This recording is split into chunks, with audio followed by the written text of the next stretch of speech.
not only the remaining demands for basic education, countries are also facing an ever-increasing demand for upper secondary and higher education. The example of Singapore that moved from a strong basic education to a post-basic education curricular reform that emphasized mathematics, science, technologies, and strengthened the development of creativity, innovation, and entrepreneurship needed for its job market led this country to the giant shift from a low-wage, low-value-added economy to a high-wage, high-value-added, knowledge-based industrial economy. Governments started recognizing the multiple benefits of providing access of information and communication technology infrastructure within the education system. Increasingly, they are also providing connectivity as a platform for students to gain 21st century skills through self-learning, ICT that are being used as means to reduce costs associated with printing, for example, for distribution of textbooks, also through the use of the open education resources. UNESCO believes that under the right conditions, ICT can have a massive impact on expansion of learning opportunity to a greater and more diverse population. Marginalized groups, minorities, unemployed people with disabilities, youth and adults, all walks of life engage in lifelong learning processes. Beyond national geographic boundaries and beyond cultural barriers, outside the confines of teaching institutions. Indeed, technology can improve the teaching and learning processes by reforming conventional delivery systems. ICT can be a powerful tool for enhancing the quality of learning and facilitate new skills formation to accommodate a rapidly evolving labor market. Recognizing the importance and the potential impact of the ICT sector for the economic development, the Jordanian highest authority have made extensive efforts to achieve the high-level ICT readiness.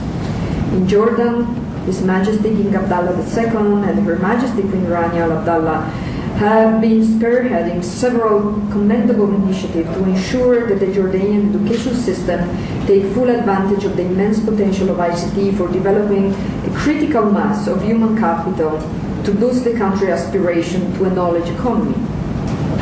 Many of their inspired pioneer projects in this area include the Education Initiative, well known as a comprehensive plan that allowed the Ministry of Education to make efforts in deploying computer labs with internet access, printers, and all the equipment in public schools, together with a learning portal, in teaching computer classes for grades 7 to 11 and making available international computer driving licenses test for all teachers. Other related initiatives include the National Broadband Network Program, the Discovery Schools, the Intel Teach to the Future, and just to name a few of them.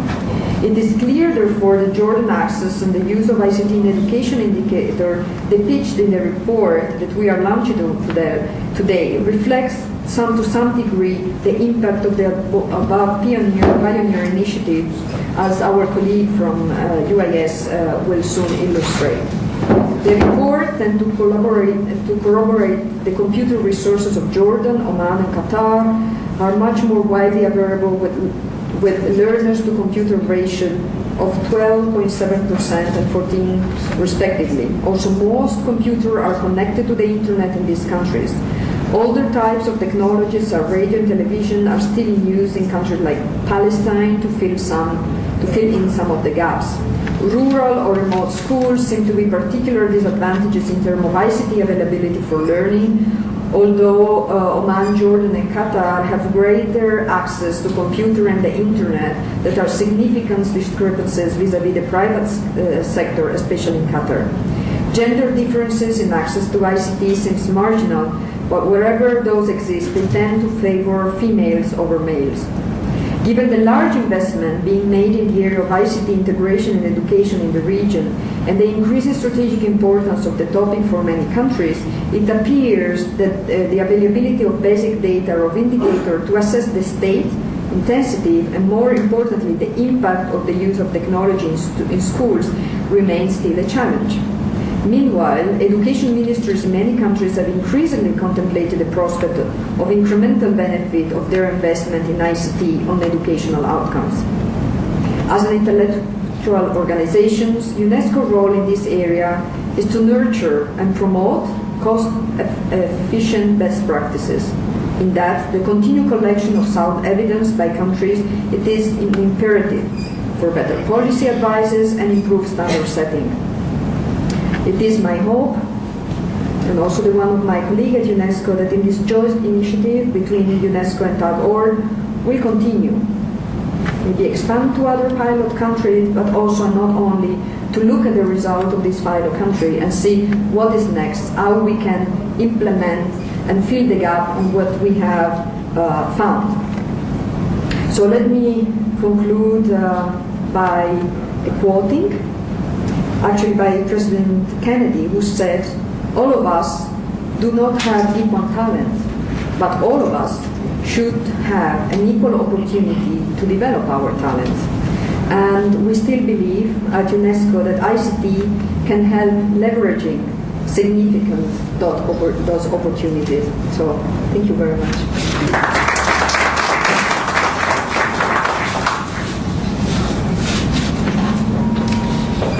Thank you, Dr. Anna, for those wise words. I'd like to now introduce His Excellency Dr. Talal Abu-Ghazaleh to the mic to say a few words.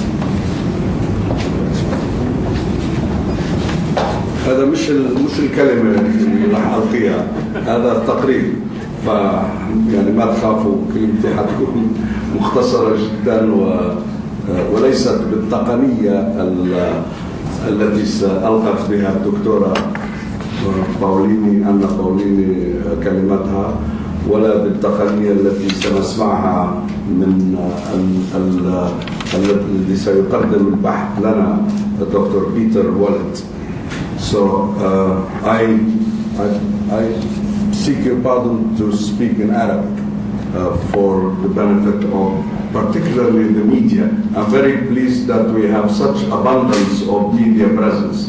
And I want to, on this occasion, to salute the media for their interest in this very important initiative.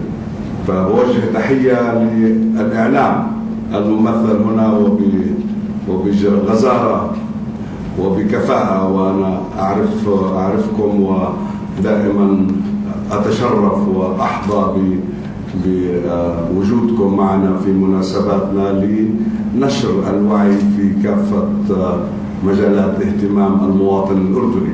هذا المشروع انطلق من اهتمام وتوجيهات جلالة الملك وأيضا جلالة الملكة، جلالة الملك عبد الله بن حسين المعظم وجلالة الملكة رانيا العبد الله في موضوع تقنية المعلومات في التعليم.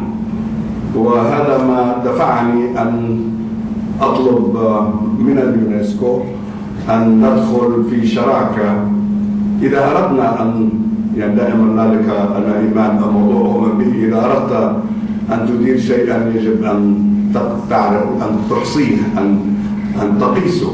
فبدأنا بالقياس، وكانت المرحلة الحالية هي إجراء مسح لوضع استعمال تقنية المعلومات والاتصالات في كافة مدخلات ومخرجات التعليم في مجموعة من الدول العربية، المجموعة الأولى، وسنسمع النتائج بعد قليل.